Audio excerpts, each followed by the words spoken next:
하나님의 말씀은 빌레몬서 1장 1절부터 3절까지 읽겠습니다.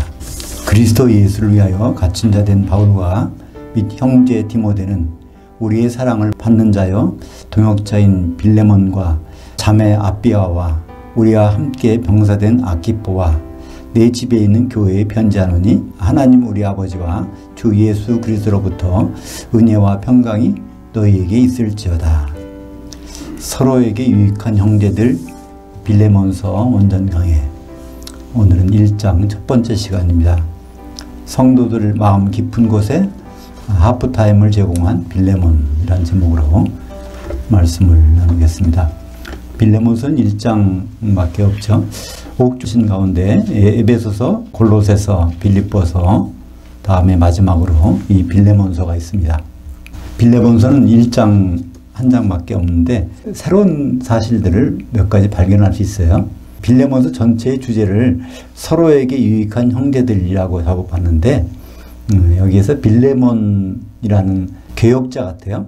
사도에게 굉장히 유익한 것을 줬다는 말이 나와요. 7절 마지막에 보면 내가 너희 사랑으로 많은 기쁨과 위로를 받았노라. 로마 감옥에 있는 사도 바울이 이 빌레몬의 그 사랑으로 많은 기쁨과 위로를 받았다는 거예요. 그런 상태에 있는 그 관계를 설명하고 있고, 여기 보면 오네시모라는 사람이 나오는데, 오네시모는 빌레몬의 종인데 거기서 도망쳐 나간 사람이죠. 로마에 가서 바울 밑에서 예수님을 믿게 되고 거듭나게 됐는데, 그때 오네시모라는 이름은 이제 유익하다는 뜻이에요. 그러니까 오네시모가 이제 다시 주인한테 가서 처음에는 무익한 종이었는데 이제 유익한 종으로 바뀌는. 그러니까 이 교회 안에서 성도들 간에 서로가 유익한 자가 되는 것, 이것이 교회의 모습, 그런 교회의 모습을 보여주고 있는 것이 이제 빌레몬서입니다. 7절에 나오지만 거기 하프타임이라는 말이 나와요. 서신서 중에는 여기에 유일하게 나오는데 요한계시록에도 나오지만 여기에서 그 하프타임을 주었다는 얘기가 있습니다. 그러니까 하프타임을 주었다면 후반전이 있다는 것을 전제를 하고 있죠. 그래서 그런 특별한 단어가 좀 나오고 있습니다. 오늘 1절에서 예수 그리스도를 위하여 갇힌 자 된 바울과 및 형제 디모데는, 이것은 첫째는 로마 감옥에 갇혀 있고 두 번째는 예수님 안에 있다는 말이겠죠. 우리의 사랑을 받는 자요 동역자인 빌레몬, 그러니까 수신자가 이제 처음에 빌레몬이 나옵니다. 빌레몬을 설명할 때 사랑받는 자고 동역자라고 돼 있어요. 쉰 에르고스. 에르고스는 일하는 사람인데 거기에 쉰이 붙으면 같은 일을 하는 사람. 그러니까 사도와 같은 일을 하는 사람이니까 사도에게는 선지자도 있고 또 복음 전도자도 있고 목사가 있죠. 그런 역할을 하는 사람. 그 중에 하나가 이제 빌레몬인 것 같습니다. 이 빌레몬이라는 뜻은요, 원래 필레몬인데 필레오라는 것은 뭐죠? 서로 친구로서 사랑하는 거죠. 그러니까 사랑하는 자, 그러니까 또 사랑을 베풀어 주는 자, 이름 자체가 아주 그 사랑하는 자라는 뜻입니다. 그리고 이제 2절에 보니까 자매 아비와, 여기서 이제 바로 빌레몬 다음에 이 여자를 쓰고 자매라고 하는 거 보니까 여기서는 그 부인 같아요. 빌레몬의 부인 아비아와 또 우리와 함께 된 병사된 아키포. 이 아키포는 요중에 이제 이 식구 같은데 여기서 아키포는 빌레몬의 아들 같습니다. 여기에 함께 병사된 자, 함께 병사된 자는 병사라는 것은 스트라티오테스인데, 스트라티오테스, 예, 군인이에요. 예, 군인. 거기다가 쉰에서 나온 쉬, 여기 s가 있기 때문에 n이 빠졌는데 여기에 붙으면 같다, 함께라는 뜻입니다. 쉬 스트라테스티오스, 같은 군인으로, 그러니까 영적 전쟁을 하는 군사잖아요. 거기에서 같은 군인이다, 그런 뜻으로 여기 아키포를 소개하고 있습니다. 그러니까 아키포는 아마 거기서 아들로서 집사 노릇 하는 것 같아요. 그러니까 아버지가 목사고, 그 다음에 이제 그 부인이 사모가 있고, 아비아, 그리고 이제 아키포가 그 집사로서 그 교회를 섬기는데, 그 교회가 어디 있나요? 내 집에 있는 교회. 교회가 따로 어디 가서 건물을 세워서 하는 것이 아니라 집에서 교회가 형성되고 있습니다. 초대교회는 모두 거의 태반이 집에서 교회를 모이죠. 사도 바울이 예수를 믿기 전에 교회를 핍박할 때 어떻게 갔으면 집에 가서 데려다가 다 집집마다, 그러니까 교회가 다 집에 있으니까 집에 가서 사람들을 잡아가는 것을 볼 수 있습니다. 내 집에 있는 교회에 편지하노니 우리 아버지와 주 예수 그리스도로부터 은혜와 평강이 너에게 있을지어다. 골로새서에 보면 거기에 아키포가 등장합니다. 골로새서 4장 15절 17절을 보겠습니다. 같이 볼까요? 라오디가에 있는 형제들과 눈바와 그 여자의 집에 있는 교회에 문안하고 아키포에게 이르기를 주 안에서 받은 직분을 삼가 이루라고 하라. 그러니까 이 목중서신을 써가지고 이 골로새서하고 빌레몬서를 같이 보낸 것 같아요. 같이 보냈으니까 여기에 이제 보내면서 아키포의 이르기를 주 안에서 받은, 그러니까 아키포가 그러니까 골로새 지역 중에 좀 떨어져 있는 곳에 거기도 교회가 같은 골로새 교회지만 보이는 장소는 다른 거죠. 그래서 골로새 교회에서 이제 아키포를 언급합니다. 아키포가 이제 그 골로새에 있는 교회, 빌레몬 집에 있는 교회에 중직을 맡은 것 같습니다. 그리고 또 이제 라오디가에 있는 눈바의 집에 있는 교회, 그러니까 그 눈바는 여자 이름인데 라오디게에는 눈바의 집에서 교회가 형성되고 있는 것을 볼 수 있습니다. 그래서 이렇게 교회에서 어느 집에서 교회가 형성되는 것, 또 브리스길라와 아굴라가 나오죠. 고린도전서 16장 19절에 이건 고린도전서는 에베소에서 바울이 고린도에다가 편지를 쓴 것입니다. 그러니까 에베소에 여기에 이제 브리스길라와 아굴라가 있는데 문안한다는 거예요. 한번 볼까요? 아시아의 그 교회들이 너에게 문안하고 아굴라와 브리스가와 그들의 집에 있는 교회가 주 안에서 너에게 문안하고. 그러니까 아시아에 있는 교회들, 이건 무엇인가요?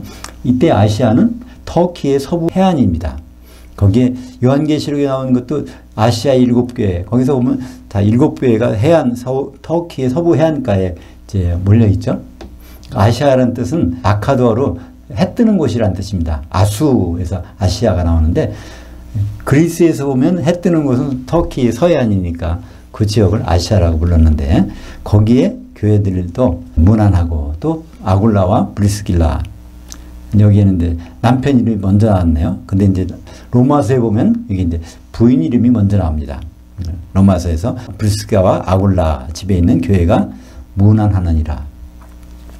그러니까 브리스길라와 아굴라는 그러니까 에베소에서도 집에서 교회를 만들었고 로마 가서 로마에서도 교회를 세웠고 간 곳마다 교회를 세운 것을 볼 수 있습니다. 그러니까 교회는 한마디로 특별한 시설에 모이는 것이 아니라 집에서 모였다는 것을 알 수 있습니다. 그러니까 교회를 모이면 일반적으로 숫자도 많지는 않았겠죠. 집에서 모이니까. 4절 보겠습니다. 내가 항상 내 하나님께 감사하고 기도할 때 너를 말함은, 여기에서 내 하나님이라고 나옵니다. 대부분은 우리 하나님인데 내 하나님이라는 것은 서신서에 한 5번 나온다 그랬죠. 여기서도 이제 빌레몬서 1장 4절에 내 하나님이 나옵니다. 이건 무슨 뜻일까요? 내 하나님, 그러니까 나를 사도로 세우신 그 하나님, 그걸 소개하는 겁니다. 그죠? 특별히 내 하나님이니까.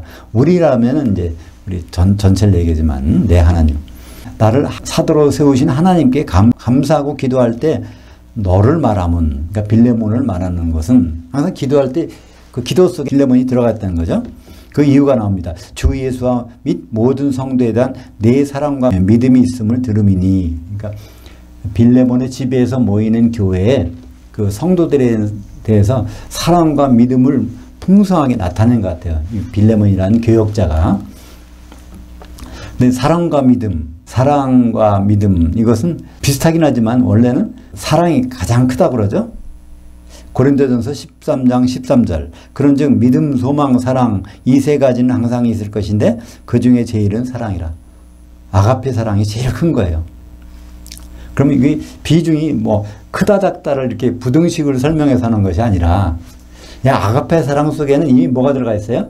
소망의 인내도 들어가 있고 그 믿음도 들어가 있고, 그게 이제 갈라디아서 5장 22절과 23절에 보면 우리는 그걸 알 수 있습니다. 우리 일반적인 성경의 번역에는 성령의 열매가 9가지다. 그래서 이 부분을 그냥 이렇게 지나가는데 그건 그렇지 않죠? 성령의 열매는 하나밖에 없습니다. 아가페 사랑이에요. 아가페 사랑. 그러니까 아가페 사랑이 있다면 성령이 거기 있었다는 얘기고, 성령이 있는 곳에는 아가페 사랑이 있는, 이게 불가분의 관계에 있는데, 그 아가페 사랑을 설명하기 위해서 특별히 8가지의 향기, 8가지 맛을 소개하고 있습니다. 이 세상에 있는 사랑과 아가페 사랑이 무슨 차이가 있을까? 그럼 8가지 맛이 나면 이건 아가페 사랑이라는 거고, 8가지 중에 뭐가 빠지면 이건 좀 수상하다는 거야. 우리 태양빛하고 이 전등하고는 차이점이 있죠? 이거 분광기, 스펙트럼으로 쫙 비춰보면, 분광을 해보면 이게 그냥 빨주노 파남보가 딱 태양빛이 나오는데, 이런 전등은 그 중에서 뭐가 잘 빠진단 말이에요. 그것처럼 아가페 사랑인지 아닌지를 구분한 방법은 갈라디아서 5장 22절 23절을 보면 알 수 있습니다. 오직 같이 보죠. 성령의 열매는 사랑이니, 사랑은 희락과 화평과 오래 참음과 자비와 양선과 믿음과 온유와 절제니 이 같은 것들을 금지할 법이 없느니라. 아가페 사랑 속에서 나오는 향기가 8가지가 나오는데 8가지가 안 나오게 하는 방법이 없다는 거예요. 그러니까 아가페 사랑인지 아닌지는 이거를 살펴보면 이게 분명히 알 수 있죠. 그래서 우리는 믿음, 소망, 사랑, 또 사랑, 믿음 여러 가지로 생각할 수 있는데, 그건 한마디로 아가페 사랑을 이해하게 되면 거긴 당연히 믿음이 따라오는 것이고, 거기 갈라디아서 5장 22절에 마지막에 충성이라고 되는데, 충성이 사랑의 맛이라고 됐는데 그게 충성이 아니라 피스티스, 믿음입니다. 왜 거기 가서 갑자기 번역을 그렇게 했는지 모르겠어요. 그래서 로마서 5장 5절에 보면 이 아가페 사랑을 우리가 어디서 받을 수 있을까? 아가페 사랑을 어떻게 우리가 느낄 수 있을까? 그걸 로마서 5장 5절에 보면 우리에게 주신 성령으로 말미암아 하나님의 사랑이 우리 마음에 부은 바 됨이니. 그러니까 성령으로 말미암은 것이 아가페 사랑이에요. 하나님의 사랑. 그러니까 세상 사랑과 아가페 사랑의 차이점은 성령에서 나오는 것이냐, 그렇지 않느냐. 성령이 없는 곳에서 나오는 사랑이라면 아가페 사랑이 아닌 것이죠. 그래서 여기 하나님이 나를, 사도 바울을 사도로 세우셨는데, 사도가 하는 일에 대해서 이제 여기 설명하고 있는 겁니다. 내 믿음의 교제가 우리 가운데 있는 모든 선을 알게 하고, 우리라는 것은 사도 바울과 같이 있는 일행이죠. 사도와 같이 있는. 여기서 이제 사도 바울과 디모데 목사인데, 그러니까 사도 가운데 있는 모든 선, 중요한 것, 하나님의 선이죠. 이것도 물론 하나님의 뜻을 다 알린다는 것입니다. 그것이 바로 빌레몬을 통해서 또 교회에 알게 해주는 것을 말하고 있습니다. 그러면 하나님이 무엇을 기뻐하시는가, 무엇을 바라시는가, 과연 사도들을 통해서 우리는 뭘 해야 되는가, 그건 사도들의 역할을 보면 알 수 있죠. 에베소서 2장 20절에 너희는 사도들 곧 선지자들이 기초석 위에 세우심을 입은 자라. 사도들이 기초석 위에 세워야 이것이 선한 것이고 하나님 뜻에 맞는 것입니다. 그죠? 그러니까 사도들이 무슨 말을 했는지, 그것은 사도들이 신약 성경을 안 읽어보면 알 수가 없잖아요. 그 내용대로. 구약 성경도 도움은 주지만 하나님의 선이라는 것은 신약 성경, 사도들의 터에 세워지는 것을 원하십니다. 사도들의 터에 세워져야 뭐가 되죠? 새 예루살렘, 어린 양의 신부가 되죠. 요한계시록 21장 14절, 18절, 22절을 보겠습니다. 그 성의 성곽에는 12기초석이 있고 그 위에는 어린 양의 12사도의 12이름들이 있더라. 그 성곽은 한 벽옥으로 쌓였고 그 성은 정금인데 많은 유리 같더라. 그 성 안에서 내가 성전을 보지 못했으니 이는 주 하나님 그 전능하시니와 어린 양이 그 성전이시더라. 그래서 하나님의 선이 구체적으로 통치가 완성된 모습이 사도들의 기초가 아니고서는 이루어질 수 없다는 것을 여기서 알 수 있습니다. 근데 그것을 빌레몬이 그것을 성도들에게 알리고 있다는 것이죠. 7절 보겠습니다. 형제여. 그래서 바울은 이제 빌레몬을 형제라고 부릅니다. 그 성도들이 심중히 너로 말미암아 중간 의식을 얻었으니 내가 너희 사랑으로 많은 기쁨과 위로를 받았노라. 여기에 특별한 단어가 나옵니다. 심중, 마음이라고 번역도 되는데, 이 마음, 그냥 마음이 아니라 마음속 깊은 거, 아주 깊은 것. 이 단어가 이제 스플랑크나라고 그래서요. 스플랑크나인데 원래는 스프랑크논 하면은 단수고 요거는 복수입니다. 스프랑크나는 이건 단수고. 근데 항상 이거는 이제 복수를 써요. 스프랑크나. 그게 이제 창자를 야기합니다. 창자. 실제는 창자예요. 창자라는 무엇인가요? 보이지는 않지만 우리 몸속에 가운데 있어서 아주 중요한 역할을 하잖아요. 그죠? 모든 것이라고 할 수 있습니다. 이 창자가 고장나면 우리 몸이 다 전체가 뭐 될 수가 없는 거죠. 그러니까 이 복수가 되니까 큰 창자, 작은 창자, 뭐 모든 창자를 이거를 스프랑크논의 복수 이렇게 하고 있는데 이 단어가 사도행전 1장 18절에 나와요. 같이 보죠. 이 사람이 불의 사고로 밭을 사고 후에 몸이 곤두박질하여 배가 터져 청자들이 다 흘러나온지라. 이게 누구 얘기입니까?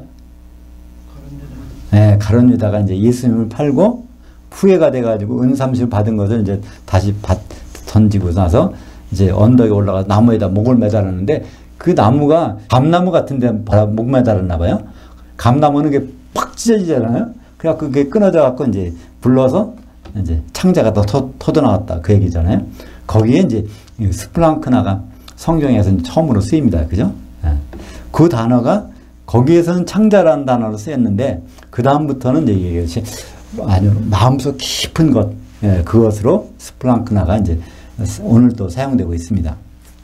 그래서 골로새서 3장 12절에 보면 그러므로 너희는 그 하나님이 택하사 거룩하고 사랑받는 자들처럼 긍휼과 자비와 겸손과 온유와 오래 참음으로 옷 입고 할 때 긍휼이라는 단어 남을 그 아주 애정을 가지고 생각할 때 이 마음속에 있는 모든 부분을 이제 거기에 쏟아서 이제 사랑하고 하는 그런 마음을 쓸 때 창자들이라는 단어를 사용하고 있습니다. 그러니까 여기에 형제여, 성도들의 그 창자들, 그 심중 깊은 곳에서 너로 말미암아 중간 휴식을 얻게 됐다는 거예요. 아나파우오 이 단어 썼습니다. 아나파우오. 이 파우오는 영어로 하면 뭐죠? 포즈, 쉰다는 거예요. 그죠? 여기 아나는 중간에 쉬는 것. 예수님이 이 단어를 처음으로 사용하셨죠. 그죠? 마태복음 11장 18절에 수고하고 무거운 짐진 자들아, 짐진 너희들아. 이게 제3자 보고 하는 말씀이에요. 2인칭이에요. 이 말이 바로 사랑한 제자한테 이 말을 했단 말이에요. 다 내게로 오라. 내가 너희에게 중간에 쉬게 하겠다.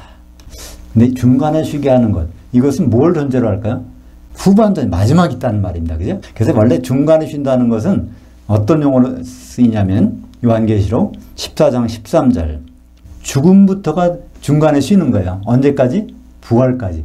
그것을 이제 나타나고 있죠. 요한계시록 14장 13절 보겠습니다. 또 내가 들으니 하늘에서 음성이 나서 이르되 기록하라. 지금 이후로 주 안에서 죽는 자들은 복이 있도다 하시매 그 영이 이르시되 그러하다. 그들이 수고를 거치고 중간에 쉬리니 이는 그들이 행한 일들이 따름이라 하시더라.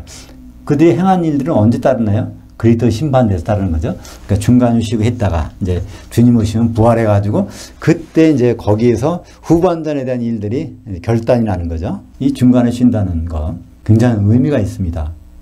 우리가 죽어도 전반전이 끝나는 거예요. 그죠? 중요한 후반전이 남아있다니까 얼마나 소망이 있습니까? 그러니까 죽는 것도 사실 중간에 쉬는 걸 알면은 별 두려울 게 없어요. 그죠? 다음 그 후반전에서 어떻게 될까? 그걸 준비해 놨을까? 안 했을까? 그거에 따라서 우리 생각이 달라지겠죠? 그러니까 여기에 보면 이 빌레몬이 성도들의 심중에 그 중간 휴식을 제공하였다는 얘기는 그들의 마음을 편하게 했다는 뜻도 되지만 또 한편으로는 뭐가 될까요? 그들에게 중간 휴식이 있음을 제공했다, 알려주었다는 뜻이 되겠죠? 이 세상이 다가 아니야. 우리가 죽는 순간이 끝이 아니야. 그 다음에 있을 찬란한 후반전에 대해서 그거를 알려줬다는, 소망을 줬다는 그 얘기도 받아들일 수 있습니다. 우리가 이 세상 사는 거, 이건 전반전, 어디까지는 전반전, 죽을 때까지 전반전이고, 그 다음에 중간 휴식이 있고, 그 다음에 이제 본격적으로 주님을 만나서 우리가 살아야 되는 천년왕국이냐, 그렇지 않으면 천년지옥이냐, 이런 사실이 있다는 것입니다. 그러니까 우리가 그 후반전에 대해서 알고 있다면 여기에 우리가 이 전반전에서 지내는 것이 좀 더 여유가 있지 않을까요? 우리가 생각하는 것도 폭이 넓게 생각할 수 있을 것입니다. 그것이 바로 이제 후반전, 중간휴식이 끝나는 시점이 어디 나올까요? 데살로니가전서 4장 16절에 나옵니다. 주님이 오시면 중간휴식이 끝나고 이제 후반전에 들어가는 건데, 주께서 호령과 천사장의 음성과 하나님 나팔 소리로 친히 하늘로부터 강림하시리니 그리스도 안에서 죽은 자들이 먼저 일어나고, 그러니까 부활하잖아요. 이때부터 이제 휴식이 끝나서 후반전에 들어가는 겁니다. 그 후에 우리 살아남은 자들도 그들과 함께 구름 속으로 끌어올려져 공중에서 주를 만나게 하시리니. 원래 여기는 번역에는요, 공중에서 주를 영접하게 하시리니. 영접이란 말은요, 영접이란 말은 그 자리에서 만나서 계속 같이 있는 게 영접이잖아요. 그죠? 근데 여기 단어는 영접이란 단어가 아니라 아판테시스, 거기 조우한다는 말이에요. 조우, 만난다는 말이에요. 만나서 계속 헌잔치와 천년왕국이 있을지, 만난 다음에 기름이 없어서 추방돼 가지고 불섞임 유리바다에 들어갈지, 그거는 어디서 결정돼요? 공중에서 결정되는 거예요. 근데 데살로니가전서에서는 그냥 주님과 항상 있다고 그랬어요. 왜 그럴까요? 데살로니가 교회는 성령이 충만한 교회였어요. 데살로니가전서 5장 19절에 보면 너는 성령을 소멸하지 말라 그랬어요. 그러니까 데살로니가 교회는 성령이 충만하고 있어요. 소멸하지 말라는 것이 명령이니까 현재는 충만한 상태잖아요. 그런 상태, 성령이 충만한 상태에서는 주님을 만나서 주님과 함께 이제 계속 있는 거죠. 8절을 보겠습니다. 그러므로 내가 그리스도 안에서 아주 담대하게 내게 마땅한 일로 명령할 수도 있으나 도리어 사랑으로서 간청하노라. 나이가 많은 나 바울은 지금 또 예수 그리스도를 위하여 갇힌 자 되어 갇힌 자 중에서 낳은 자녀 오네시모를 위하여 내게 간청하노라. 이 사도의 위치에서 그 목사, 교역자에게는 마음대로 명령할 수도 있는 거예요. 그죠? 사도는 특별히 하나님이 세우셨으니까. 근데 여기서 이렇게 명령하지 않고 아주 부탁한다는 거예요. 간절하게. 무슨 부탁이죠? 그것도 자기 개인적인 일을 부탁하는 게 아니라 하나님의 계획 가운데 있는 일을 부탁하는 거잖아요. 여기 오네시모라는 사람이 나한테 와서 여기서 이제 예수를 믿게 됐고 변화됐는데, 그 오네시모를 너한테 보낼 테니 받아주라. 이런 얘기를 하는데 정중하게 요청하는 걸 볼 수 있어요. 이걸 통해서 우리가 어떤 면을 또 알 수 있을까요? 성도들 관계를 서로가 굉장히 정중하게 대해야 된다는 거, 그죠? 사도가 동역자들을 대할 때도 이렇게 정중하게 대하는데 우리가 서로를 아주 정중하게 대하는 것은 너무나 당연한 일일 것입니다. 여기 보니까 그러면서 자기를 이렇게 소개하는 거예요. 나는 사도라서 명령하는 것이 아니라 내가 연갑자니까 이걸 부탁할 수 있지 않겠느냐. 근데 이 나이가 많다는 거, 프레스비테스라는 것이 사실 나이가 많다는 뜻도 있지만 이것이 장로의 위치에 있다는 그런 뜻이 됩니다. 장로라는 것이 사실은 프레스비테로스라고 그래요. 프레스비테로스. 그래서 우리 교단이 장로교단이잖아요. 그래서 영어로도 마찬가지인데 프레스비테리언, 그것이 장로의, 장로교단의 이런 뜻입니다. 그래서 이 장로라는 것은 원래 나이가 많다고 해서 무조건 장로가 아니라 연륜이 오래됐다, 그런 뜻입니다.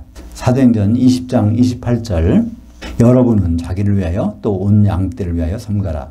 성령이 그들 가운데 여러분을 감독들로 삼고 그 하나님이 자기 피로 사신 교회를 목양하게 하셨느니라. 그래서 이 사도행전 20장 이 내용은 사도 바울이 3차 전도여행을 유럽에서 끝나고 에베소 지역을 거쳐서 예루살렘에 가려고 그랬어요.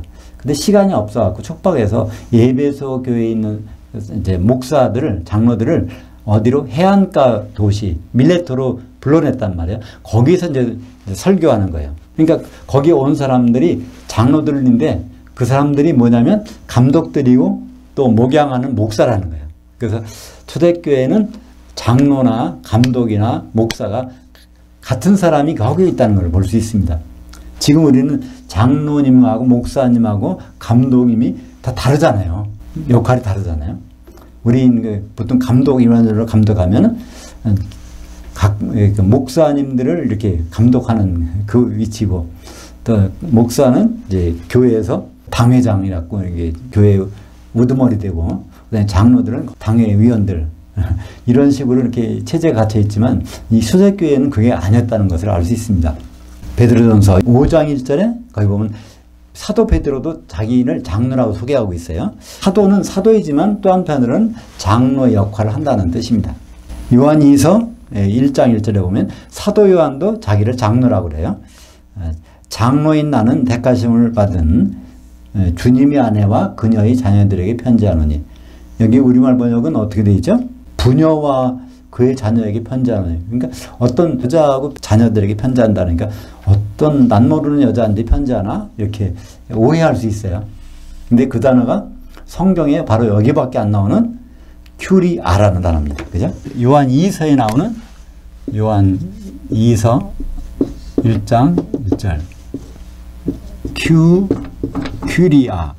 이거는 큐리오스의, 이거는 남성, 이건 여성. 그러니까 큐리오스가 주님인데 큐리아는 주님의 아내. 그럼 주님의 아내는 누굴까요? 교회죠. 그죠? 교회. 그리스도와 교회가 결혼하게 돼 있으니까. 그러니까 요한2서는 교회에 보낸 편지입니다. 어떤 젊은 어떤 여자 미망인한테 보낸 편지가 아니에요. 골로새서 1장 9절. 신실하고 사랑받는 형제 오네시모를 두기고와 함께 보내노니. 여기 골로새 편지에도 오네시모를 언급했어요. 그죠? 거기에 이제 두기고가 골로새서 편지를 가지고 로마 감옥에서 골로새 교회로 갑니다. 그때 오네시모를 같이 딸려 보냈어요. 그래서 골로새 거기 갔다가 거기서 바로 이제 빌레몬 집에 있는 교회까지 데리고 가는 그런 모습이 이제 여기 이제 옥중서신 가운데 나타나 있는 것입니다. 근데 그 오네시모가 어떤 사람이라고요? 신실하고 사랑받는 형제 오네시모. 그 노예에서 주인을 배반하고 도망쳤는데 바울한테 가서 믿음 있는 신실한 이런 사람으로 변해본 것을 볼 수 있습니다. 11절 보겠습니다. 그가 전에는 내게 무익하였으나 이제는 나와 내게 유익함으로 내게 그를 돌려보내느니 그는 내 신복이라. 여기에도 신복이 스프랑크나 창자들. 그가 바로 내 신복이라는 거예요. 나의 가장 중요한 것. 이렇게 돼 있다는 거예요. 이 오네시모라는 이 사람이 아주 나에게는 가장 귀한 사람이 돼버렸다는 거예요. 그런데 이제 빌레몬한테 주인한테 돌려주는 거죠. 오네시모는 뜻이 그 유익한 자라는 뜻입니다. 자체도 유익한 자. 그게 내게 무익하였으나 내게 무익하다는 건 무엇일까요? 노예는 소유물이에요. 그래서 사실은 이름이 없어요. 노예는. 당시 노예는. 그러니까 노예를 따질 때 1번, 2번, 3번 하든지 뭐 하든지 이런 걸 따지 이름을 누가 져주질 않는단 말이에요. 그죠? 우리가 보통 이제 자녀를 낳으면 부모가 되게 이름을 짓지만 노예는 그게 노예 시장에서 사오는 거니까 이름이 없단 말이에요. 그래서 이 빌레몬에서 집에서 도망갈 때는 뭐죠? 이거 그 집 재산이 나간 거예요. 그러니까 무익한 거지. 손해를 끼친 거지. 재산이 빠져나갔으니까. 근데 그랬지만 이 사람이 들어올 때는 이제 유익하게 됐다는 거죠. 그러니까 이 오네시모라는 이름도 추측컨대 성경에는 없지만 누가 지어줬을까요? 바울이 지어줬을 것 같은 생각이 많이 들어요. 그죠? 그래서 유익한 자로 이름을 지어서 이제 빌레몬한테 보낸 모습을 볼 수 있습니다. 우리가 보기에는 빌레몬이 어떻게 생각했어요? 노예가 도망갔을 때 내 소지품이 없어졌어. 내게 손에 끼치는 나쁜 놈이구나 이렇게 생각할 수도 있지만 하나님의 뜻 안에서는 이게 그런 게 아니라는 것을 우리가 알 수 있습니다. 예수님이 이제 세리 집에서 식사를 하게 됐는데 원래 이제 마태가 이제 세리잖아요.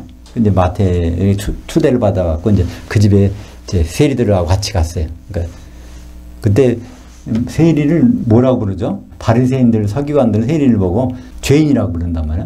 근데 왜 예수님이 죄인들하고 같이 식사를 하느냐?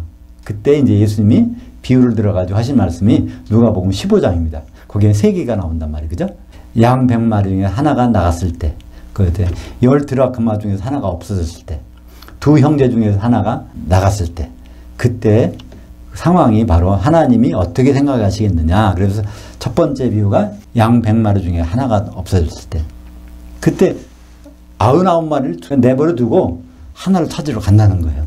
왜냐하면 이 99마리가 하나가 빠지면 상품 가치가 없다는 거예요.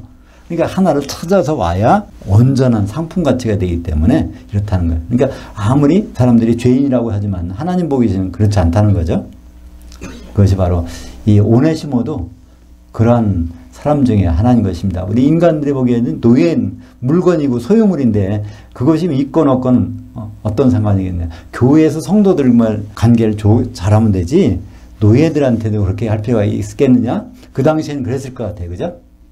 근데 노예라고 하더라도 바로 하나님 안에서는 귀한 하나의 지체, 그리스도의 몸을 이루는, 신부를 이루는 지체가 된다는 말입니다. 고린도전서 12장 13절 볼까요? 우리가 유대인들이나 헬라인들이나 노예들이나 자유인들이나 다 한 성령으로 세례받아 한 몸이 되었고 다 한 성령을 마시게 하셨느니라. 그래서 이 빌레몬서의 특징이라고 하면 노예의 신부인 사람도 얼마든지 유익한 사람이 되고 필요한 사람이 될 수 있다. 그것이 다른 서신에서 찾아볼 수 없는데 빌레몬서에서는 그게 오네시모라는 사람을 통해서 이게 나오는데 다른 서신에서 이렇게 그런 구절은 있어요. 우리가 읽은 고린도전서 12장 13절에 그 종이나 자유인들이나 근데 종과 노예는 다릅니다. 종은 품삯을 계약을 하고 일하고 그 일하면 대가를 받는 게 종이고요. 노예는 그 품삯을 받는 그런 기준이 없어요. 노예 시장에 가서 사다가 자기 소지품으로 삼는 게 그게 노예인데 그 노예나 자유인이나 그리스도 안에서 한 몸이 돼야 된다는 거예요. 근데 그 실행하는 장면이 어디 나와요? 빌레몬서 읽어보면 그 가운데서 그게 이루어진다는 것을 우리는 뭐 성경에서 처음으로 기록된다고 볼 수 있죠. 그 노예가 아주 유익한 죄가 돼가지고 교회를 이루어야 되는 장면이 나옵니다. 그것이 갈라디아서 3장 28절에 또 있죠. 너희는 유대인이나 헬라이나 노예들이나 자유인이나 남성이나 여성이나 다 그리스도 예수 안에서 하나이니라. 하나 되는 건 뭘 돼요? 성령을.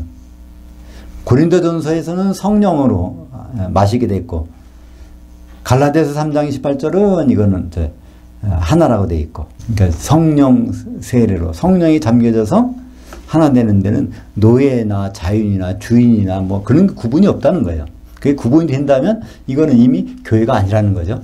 그래서 데살로니가전서 5장 23절 예수님 오실 때 강림하실 때 그때는 교회의 모습이 어떻게 돼야 돼요? 평강의 하나님이 친히 너희를 온전히 거룩하게 하시고 너희의 온 영과 혼과 몸이 우리 주 예수 그리스도께서 강림하실 때 흠없게 보존되기를 원한다. 여기서 온이란 말은 지체들 100%, 한 99%가 아니에요. 지체의 100% 다까지도 다 흠이 하나라도 있으면 안 돼요. 발견되면 안 돼요. 그죠?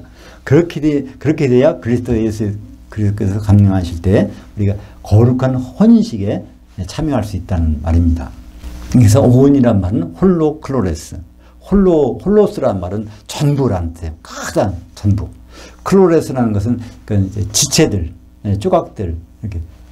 이것이 바로 예수님이 십자가를 앞에 놓고 기도하실 때 기도의 내용이었어요. 그죠? 요한복음 17장 20절에 21절까지 보면 이건 겟세마네에서 땀방울이 핏방울이 되도록 기도한 내용의 중심이 27장 20절과 21절 같이 읽어볼까요? 내가 비옵는 것은 이 사람들만 위함이 아니요 또 그들이 말미암아 나를 향하여 믿는 사람들도 위함이니 아버지여 아버지께서 내 안에 내가 아버지 안에 계신 것 같이 그들도 다 하나가 되어 우리 안에 있게 하사 세상으로 아버지께서 나를 보내신 것을 믿게 하옵소서. 그러니까 예수님이 이 세상에 지금 안 계신 셋째 안에 갇힌 예수님이 우리를 위해서 기도하셨다는 사실이 여기 나오잖아요. 겟세마네에서 사도들만 해서 기도하신 것이 아니라 사도들의 말을 듣고 예수님을 향해서 믿게 될 우리들을 위해서 예수님이 기도하신 것을 볼 수 있어요. 그죠? 그 기도한, 우리가 예수님의 그 기도를 생각해 본다면 2000년 전에 그 겟세마네에서 십자가 지기 전에 한 기도를 나를 위해서, 우리를 위해서 이들이 사도들의 말을 듣고 하나가 되는, 어떻게? 성령 안에서 하나가 되는, 이것이 예수님의 꿈인데, 그렇게 꿈이 이루어지면 뭐가 돼요? 예수님이 오셔서 이제 결혼식, 어린 양이 한 신부가 돼서 결혼을 하게 되는 것이죠. 그래서 우리가 이 사도들의 말을 왜 드려야 되는가? 사도들의 말만을 드려야 되는가? 그것은 예수님의 십자가를 놓고 하신 기도 가운데서 그게 절절히 있는 거예요. 유다서 1장 17절. 사랑하는 자들아 너희는 우리 주 예수 그리스도의 사도들이 미리 한 말을 늘 기록하라. 여기에 그 말은 말씀인데 이것은 로고스가 아니라 레마. 레마를 그냥 이 성경책을 많이 읽는 거, 이걸 필기하는 거, 그런 것도 로고스를 적는 거예요. 로고스를 적는 거. 그게 중요한 것이 아니라 그것도 돼야 되겠지만 이 한 말 한 말이 생생하게 느껴지는 나한테 적용이 되는 그 말이 바로 레마인데 그건 어떻게 적용이 돼요? 성령의 감동을 받을 때 그것이 적용이 되는 겁니다. 그것이 어디 나오죠? 에베소서 6장 17절. 구원의 투구와 하나님의 말씀인 성령의 검을 가지라. 성령이라는 것은 하나님의 레마예요. 하나님의 레마. 우리말 번역은 이제 구원의 투구와 성령의 검, 하나님 말씀을 가지라 하는 게 번역이 좀 순서가 바뀌었어요. 여기서 성령을 수식하는 말씀이 하나님의 말씀, 레마입니다. 성령은 레마라는 거예요. 하나님의 레마. 그러니까 우리가 문자로서 읽어나가는 것, 그것도 중요하지만 그 문자의 뜻이 우리에게 전달이 될 때 그게 레마가 되는 거죠. 그것이 바로 성령이 충만한 성령을 우리가 접촉하는 시간이 되는 것입니다. 그래서 우리가 사도들의 말을 어떻게 세심하게 잘 봐야 되는지, 우리가 이 빌레몬서를 지금 하고 있게 에베소서, 빌립보서, 골로새서, 빌레몬서까지 다시 보는 건데요. 이거 다 동영상으로 돼 있어요. 근데 하나하나 다시 보는 계기가 바로 이제 마태복음 25장 40절 때문에 그렇습니다. 사도들의 아주 작은 부분이라도 우리가 소홀히 하지 않고 대접하면 그게 바로 예수님 대접하는 것이 되고, 그것은 바로 양의 대열에 서고 그건 영생에 들은 천년왕국에 가는 그 길이라는 것을 그리스도 심판대에서 그렇게 정하시기 때문에 그렇습니다. 마태복음 25장 40절 보겠습니다. 그 왕이 대답하여 이르시되 내가 진실로 너희에게 이르노니 너희가 여기 내 형제들 중에 지극히 작은 자 하나에게 한 것이 곧 내게 한 것이니라 하시고, 이것은 그리스도의 심판대 모든 천사와 같이 내려오시잖아요.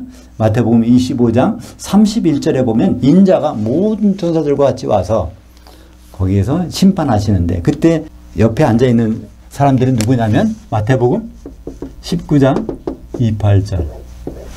인자가 자기 영광의 보좌에 앉을 때 나를 따른 너희도 12보좌에 앉아서 이스라엘 12지파를 심판하리라. 그게 양과 염소 심판의 비유인데, 거기에서 심판의 내용이 뭐냐면 사도의 말 중에 지극히 작은 거 한 가지라도 잘 대접했다면 그것은 바로 나에게 한 것이다. 이것을 말씀하고 있습니다. 사도의 말 하나하나가 그것이 우리에게 레마로 작용이 될 때 그것이 우리 성령으로 잠겨지는 순간이고 우리가 그리스도의 옷을 입는 그런 시간이 되는 것입니다. 우리가 그냥 우리 앉아있는 것 같지만 이 순간이 얼마니 그것을 생각할 때 이 말씀을 준비하면서 다시 한번 그거 생각이 떠올랐어요. 예수님이 십자가를 앞에 놓고 기도하실 때 사도들만 위해서 기도하신 것이 아니라 사도의 말을 듣고서 하나가 되려고 하는 사람 우리 위해서 그렇게 기도하신 그것이 그냥 한번 흘러내려가는 것이 아니라 지금도 유효하고 그것이 주님 오실 때까지 아주 유효하다는 그 사실을 다시 한번 생각하게 됐습니다. 기도하겠습니다. 하나님 아버지 감사합니다. 빌레몬서를 시작하며 이 빌레몬서에서 특별히 주시는 하나님의 계시의 음성을 듣습니다. 우리가 아무리 하찮은 사람일지라도 하나님께서는 아주 귀에 쓰시는 사람일 수가 있는 것을 다시 한번 생각하게 됩니다.